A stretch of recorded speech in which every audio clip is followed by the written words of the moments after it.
Okay, let's have a quick review of the things that we have done last week. So at the moment, we are talking about rational function. And just to remind you, rational means something as a ratio. And we are going to talk about a few things here. And we said we are going to find some x-intercepts. And to find x-intercept, what do we do? What do we do? Okay, x-intercept is always something comma 0. So how do we find the x-intercept? We'll set what equal to 0? We set the y equal to 0. Okay, that's what we do for find the x-intercept. And to find the y-intercept, we will set the x to 0. Okay, because y-intercept is always 0 comma something. Okay, and then we will look at the restrictions, which is the same thing as finding the vertical asymptote. When we say looking at the restriction, we set the denominator to 0. Okay, because we wonder what kind of x values would make the fraction to become undefined, and we do not want the fraction to become undefined. And if you know how to find the restriction, then you will also know how to find the vertical asymptote. Okay, so and then the last thing, it's the horizontal asymptote.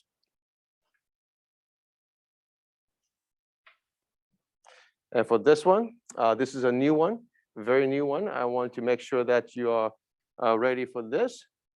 Now, we have two scenarios basically for us here in Algebra 2. The two scenarios are that the degree, okay, so if the degree of denominator is greater, okay, such as if you have something like x plus 1 over x squared minus 2, for example. Okay, if you have this rational function, then the horizontal asymptote will be y equal to 0. Okay, so whenever the degree, the power in the denominator is greater, then it is going to be y equals 0. The other scenario is that when the degree of the denominator is the same as the numerator, such as y equals to x squared plus 3x plus 2 over 3x squared minus 2, for example. In this case, the horizontal asymptote will be y equals to 1/3, because you will only look at the leading term. And we said the reason for this is to think about if x becomes infinitely large, so the +2 and -2, they don't matter, because in the think about infinity, that's a big number. So +2, -2, they don't really affect much. So the only thing that would matter the most is the leading term. So that's how we get 1/3. Okay, so so that's a little review. Any question about what we did last week?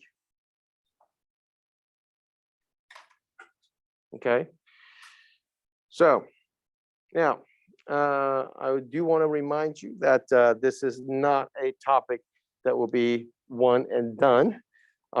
It will be something that will show up again and again in the future, not just in Algebra 2, but it's also in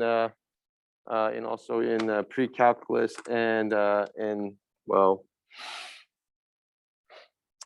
beyond pre-calculus, where you're seeing calculus and stuff. All right, so let's go to the first page here. So now we talked about factoring before with rational expressions, and this one it's not anything different. So we always factor. So can you factor the first? What do you see that you can factor here? Can you see something that you can factor? Can you see the numerator can be factored? What can we get from the numerator? Excellent. X minus 1, x plus 1, or x plus 1, x minus 1. Yes. Okay. Now, let me just raise a question because some of you might be thinking about this. Can we cancel out the x squared here? Why not?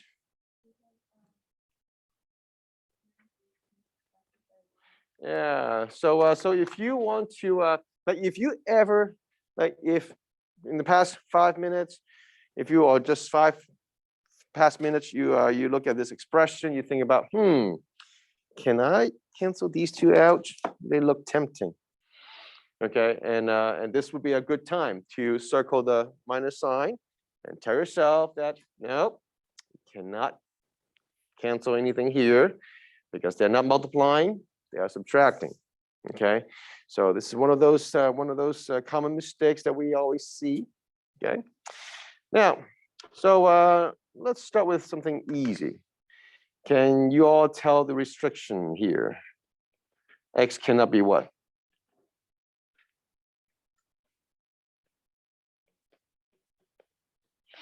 X cannot be 0. Okay, because if x is 0, the denominator would be 0, and that would become undefined. So that gives us the idea that, well, the vertical asymptote is x equals to 0. And that would be the first thing that we will draw over here. Okay.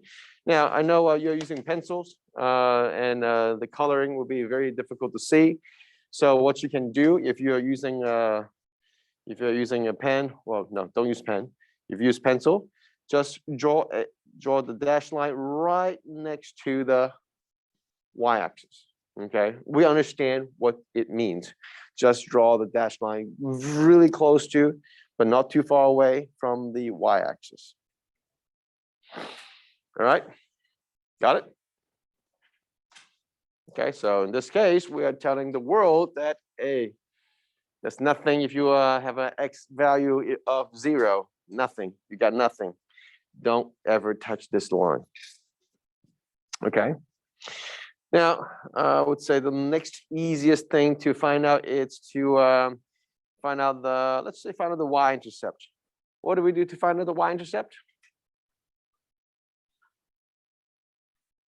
But put 0 for x, right? But can 0 be x? We say no. Like we were thinking about 0 comma something, but then we quickly realized that, wait, hold on. X cannot be 0. So we're not going to have a y-intercept in this case. Okay, since the function cannot touch the graph. Okay. And then let's go ahead and find out the x-intercepts. Now, x-intercept is what? We set the y value equal to 0. So let's go ahead and look at our factored expression here.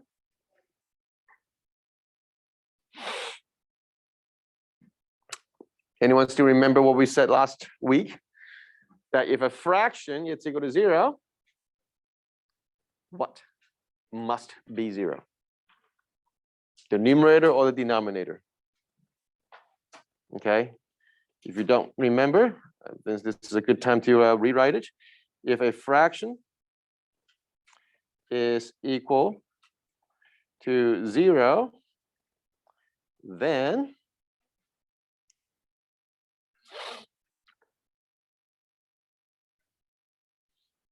the numerator must be 0. Okay. Now, what you will see, and I will tell you this, for people who have been, who would just study but not learn, they would have this struggle right here. They would try to remember all the steps, and they would find themselves very confused. because there's no reason to back them up. And I want you to have some solid reason to back yourself up. So now that we have set the y equal to 0, we have the fraction equal to 0. And for a fraction equal to 0, the numerator must be 0. So in that case, okay, we have x minus 1 times x plus 1 being 0. Okay. Or the other way to think about this is, well, if you multiply x squared on both sides, well, 0 times anything is still 0. So that can explain that too.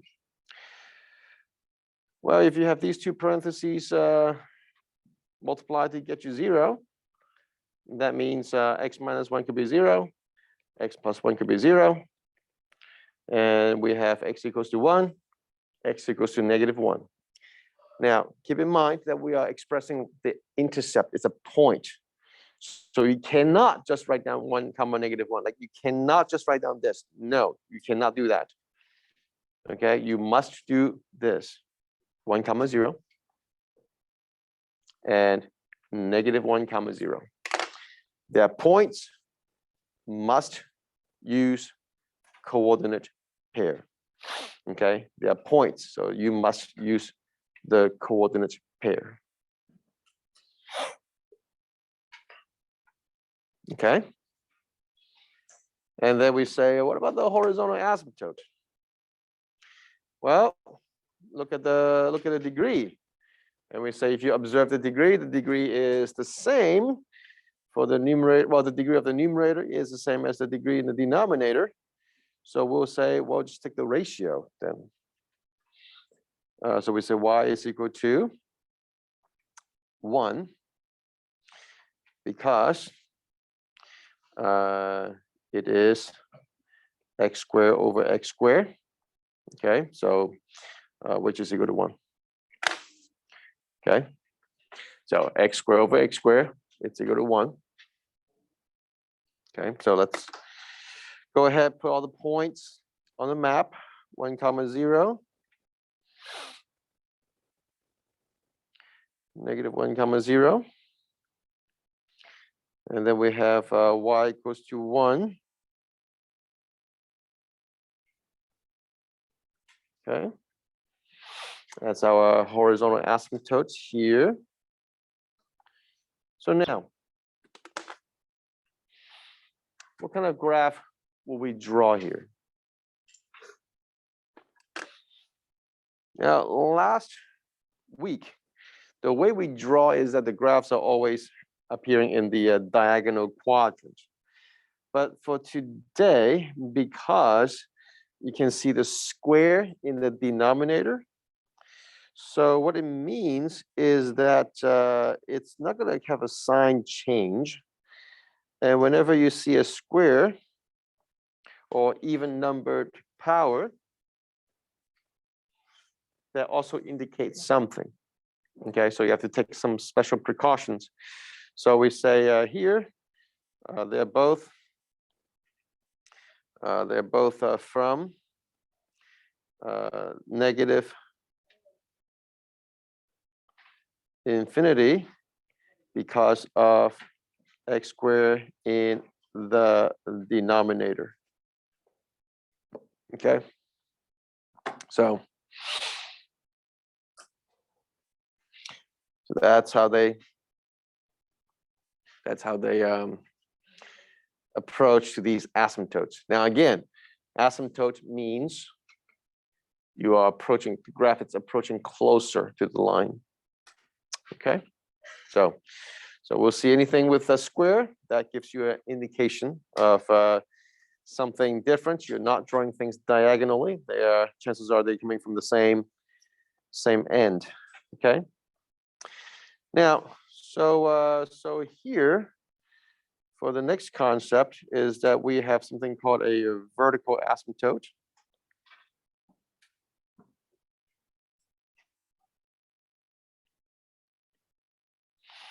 And we also have something called a hole. Okay, and today, and well, in a moment, in a short moment, you will see how we can spot out that there's a hole in there. So now let's look at the this little rational expression, negative 7x plus 28. Well, we can factor something out, can we? In the numerator? What can be factored out here? 7, 28, they're both multiples of 7, so we can factor out negative 7. So now if you factor out the negative 7, make sure that you factor very carefully that it is x minus 4 inside the parentheses.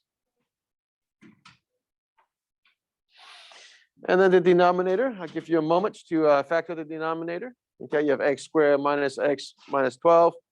What is the denominator?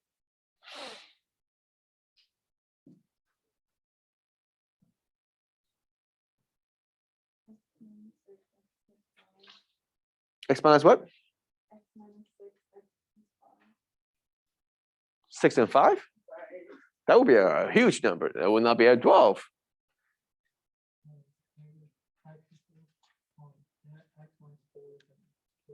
X minus 4, x plus 3. So now after you factor it, immediately you find something. What could you find? Yeah, you find that that they are canceled. Okay, so so we reduce it to simply negative 7 over x plus 3. So this is like one of those reciprocal functions. Now, so we have to ask a question. Okay, we have done something like this before. We cancel terms out. So now let's ask a quick question here. Okay, right below this part, if I ask, hey guys, what are the restrictions? What would you write down? What are the restrictions?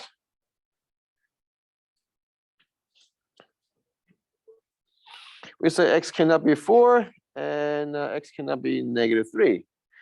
So, but now, if you look at this final reduced equation, then we say, hey guys, can x be 4 in this case?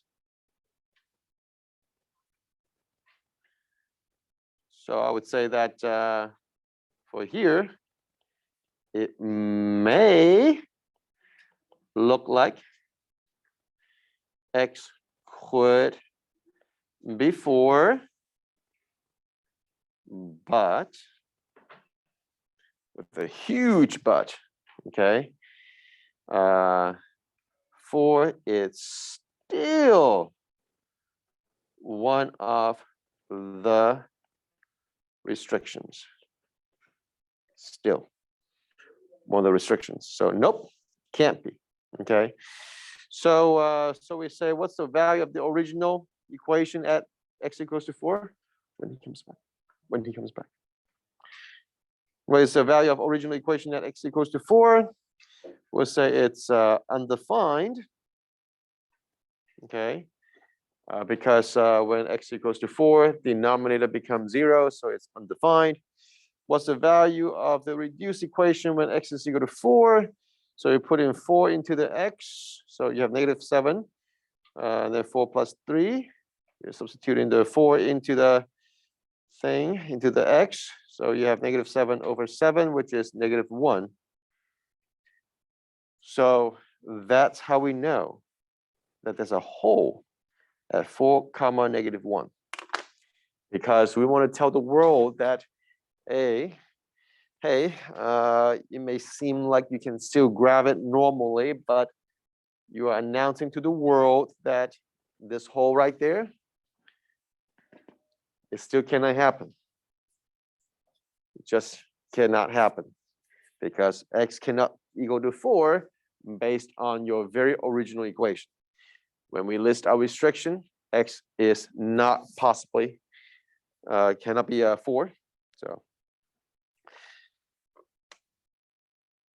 all right. So therefore, the original function will look exactly like the reduced function, except for a hole at the coordinate 4 comma negative 1.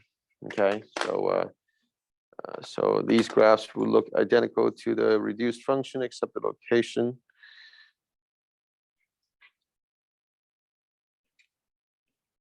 Four comma -1.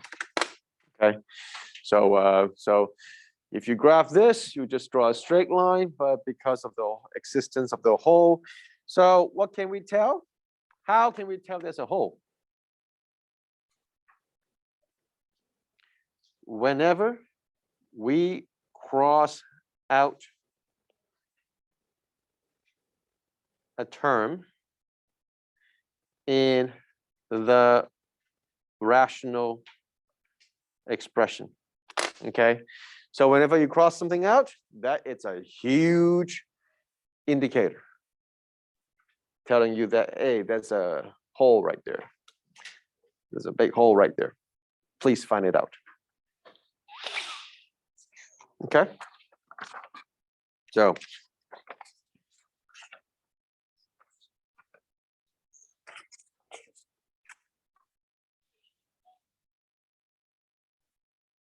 all right.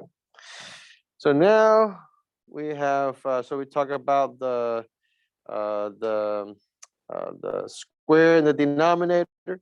Okay, what happens when there's a square in the denominator? We say that's the vertical asymptote is still being drawn the same way, but then the graph's going to approach from the same side instead of opposite sides. We have the hole, so we always factor. And if you happen to cross off some terms, then you know something must be something it's gone. We have a reduced function, but you still take care of the restriction. So we put the x value back in, find out where the y value is, and we dedicated this point as the hole to tell the world that, hey, we still cannot have that particular value. Okay. All right, let's go to the next page. Okay. Let's go to the next page. Now, so what's going to happen here is this. So this is where you have the numerator. If you have the square in the numerator, then what's going to happen? Now, first, let me ask you to do something at the top of the page. Can you quickly draw this graph? How would you draw y equals to x squared? At the top of the page, quickly draw this y equals to x squared.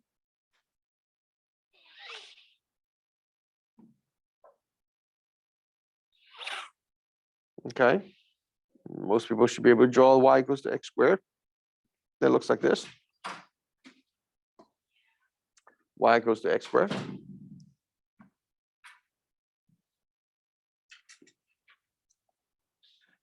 Okay, and what's important in this x squared is that it will bounce. Okay, it will bounce right here. And this is the idea I want you to have. And this is a great idea to use for the future stuff that you would do. Okay.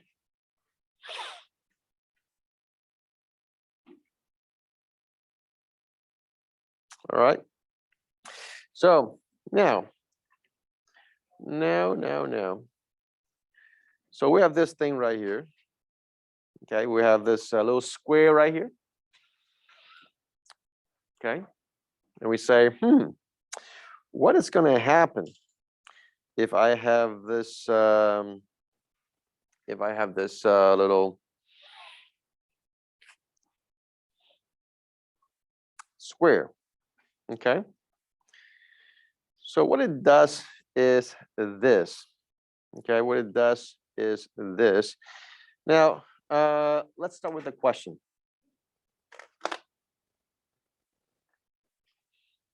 To the right-hand side of 1. To the right-hand side of 1, should the graph come from here or should the graph come from here? All right, so we have a really valid question. Which side should the graph come from? And how do we know? Okay. Okay. So one way we can tell is to just take a little, well, we have to hypothesize. So think about this. If x is greater than 1, okay, if x is greater than 1, now let's think about this. What would be the sign for the numerator if x is slightly greater than 1? So think about just like 1.1, for example. What's 1.1 minus 3? Is it positive or negative? 1.1 minus 3 is a negative, but then it's being squared. So therefore, it will be positive. Okay. And then you have the denominator, 1.1 plus 3, it's going to be positive. 1.1 minus 1 is still going to be positive. So overall, it's positive. So that's how you know this graph is going to come from here, and it's going to touch and bounce. So in this case, if you remember last Friday, I said that one thing about horizontal asymptote is that it could be crossed. It doesn't have to be, but it could be crossed, and this would be a good case that it could be crossed. But the focus right here is that it would bounce off this point because there is no sign change. Okay, when you have a number bigger than 3 or less than 3, it remains positive either way. Okay, it remains positive either way. All right, so on the graph on the right, well, it's going to look like this. Okay, so if you say, how do you know that it's going to come from the negative infinity?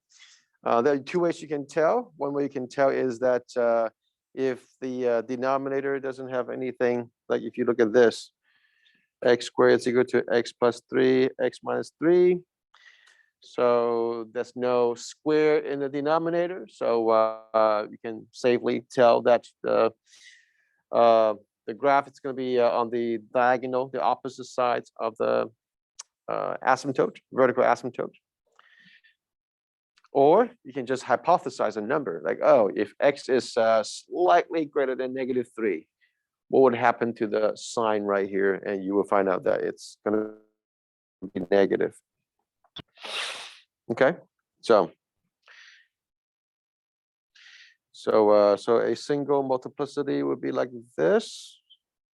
Oops, sorry. Single multiplicity would be like this for the asymptote. Okay, it's either this or this. A double multiplicity, it's this or this. So whenever you see square in the numerator or denominator, then you've got to take some special precautions. Okay. And for the last one right here, so we say single. Now go ahead, draw 3 pairs of axes.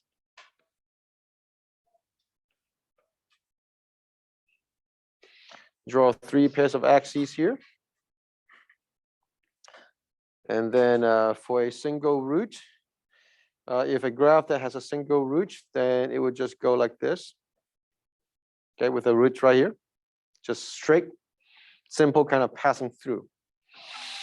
Okay, nothing special. But if there is a double root, then it is going to bounce like this. Okay, or it's going to be bound. Oh, yeah, let's go ahead and say it that way. So it's going to bounce. Okay, for a double root, it's going to bounce. And for a triple root, it's going to make a little S shape, just like how you graph a cubic function. And this would be a little cubic root, or triple root.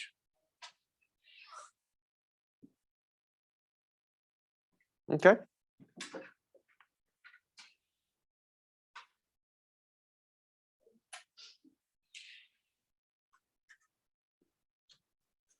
All right. So now let's go ahead, turn to the next page. Let's go over a few questions.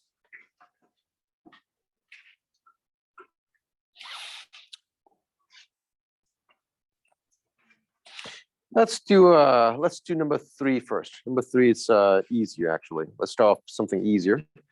So again, whenever you see something like this, you always try to factor, okay, and extract as much information as possible. So we got something like this. Okay, you factor it. Okay, and we can quickly tell what are the restrictions. Yes. The restrictions are x cannot equal to -2, and x cannot equal to 3. Okay, but at the same time, you can also see that the x plus 2 and x plus 2, they could be canceled out. So that's simply equal to x, 1 over x minus 3. So what can we say here? We can say that the vertical asymptote is going to be x equals to 3.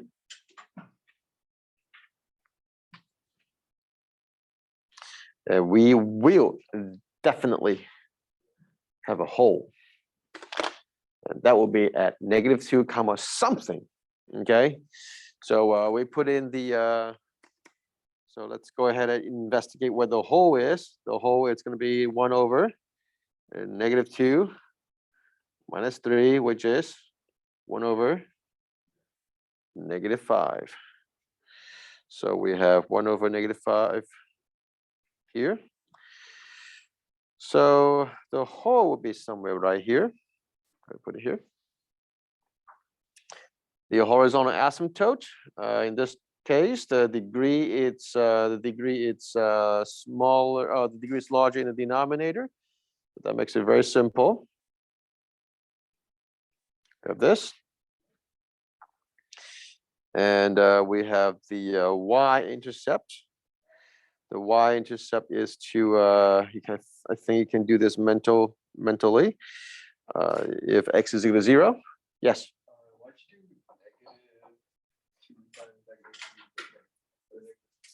-2 minus 3, because we put the -2 right here.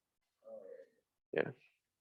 So for the y-intercept, you put the 0 into the x for the new reduced expression.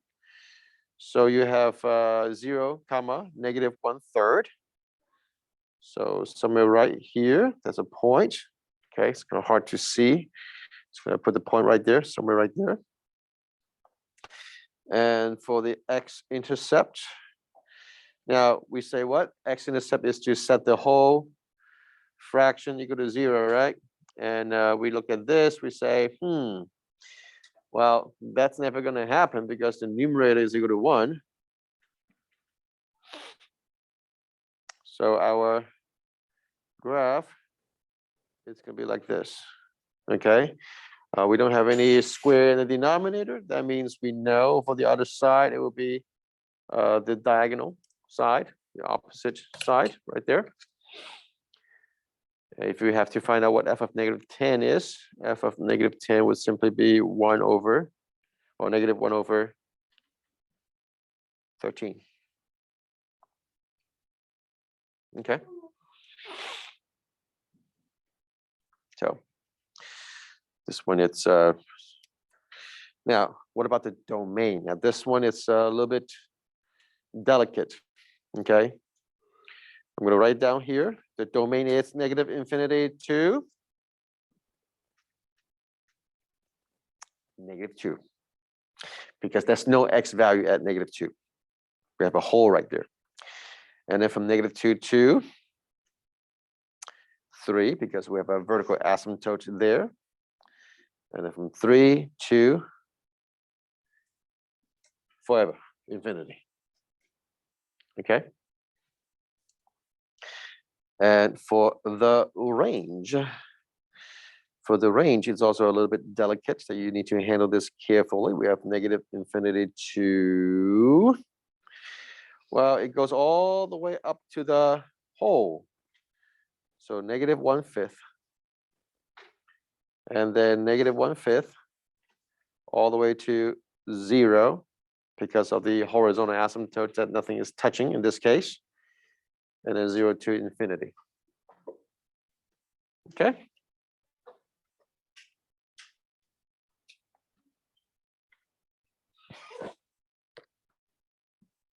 All right. Any question regarding to this particular question with the holes? So whenever we cancel something out, we expect to see a hole there. Okay. Whenever we cancel something out, we expect to see a hole. All right. Now let's take a look at number 2 then. Number 2. Okay. Let's start with restrictions. There's nothing to cancel out. So restriction, x cannot be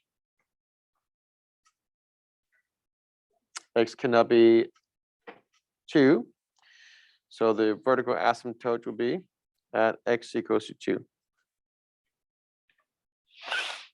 Okay.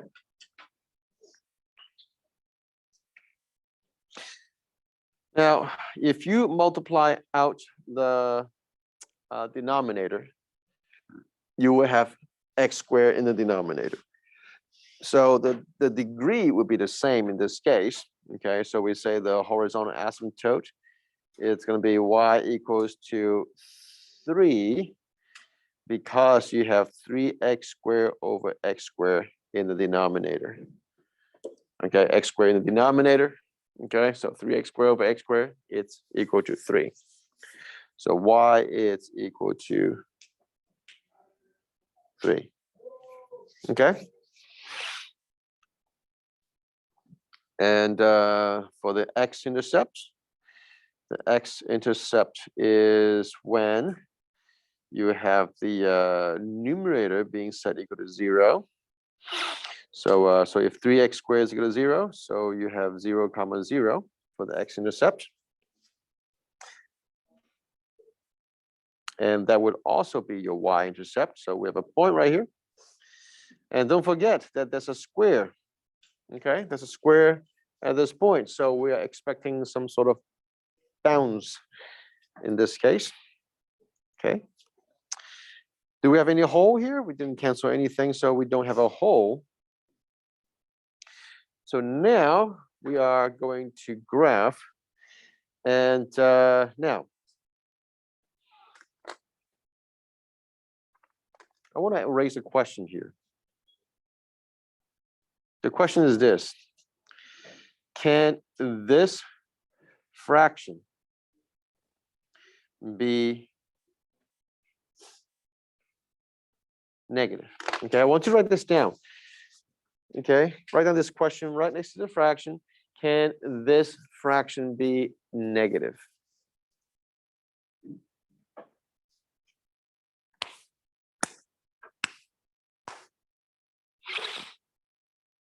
Any taker?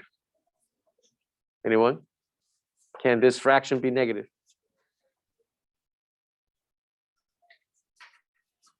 Okay. And the reason I ask you this question because I want you to learn how to observe a function. And I want you to be very sensitive to something that's being squared. What do we know if something is being squared? It can be negative, right? It has to be at least 0. It cannot be negative. So if you look at the numerator, you have 3x squared. You look at the denominator, you have a whole parentheses x minus 2 squared. And we say, can this fraction be negative? And we say, nope, it can't be. And when we draw the graph, how do we draw the graph then, in this case? Well, if it cannot be negative, then that's only one way to draw the graph. That's the only way to draw the graph. And we have the same we'd have the graph coming from the same positive infinity because of the square in the denominator. Okay, so you can point out the arrow right here if you want to. You get the fact that they're both coming from the same positive infinity is because of the square in the denominator. They will be coming from the same infinity.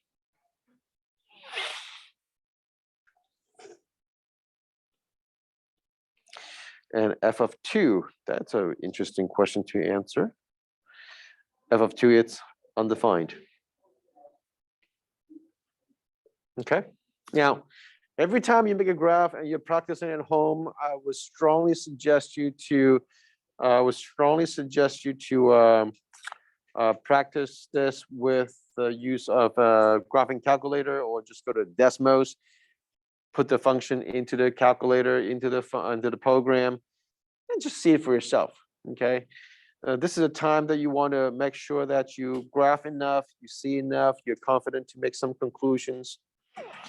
Okay, so here domain would be everything but 2. So negative infinity to 2, union 2 to infinity. Okay, so everything but 2. And for the range, it's going to be from, it's including 0 to infinity.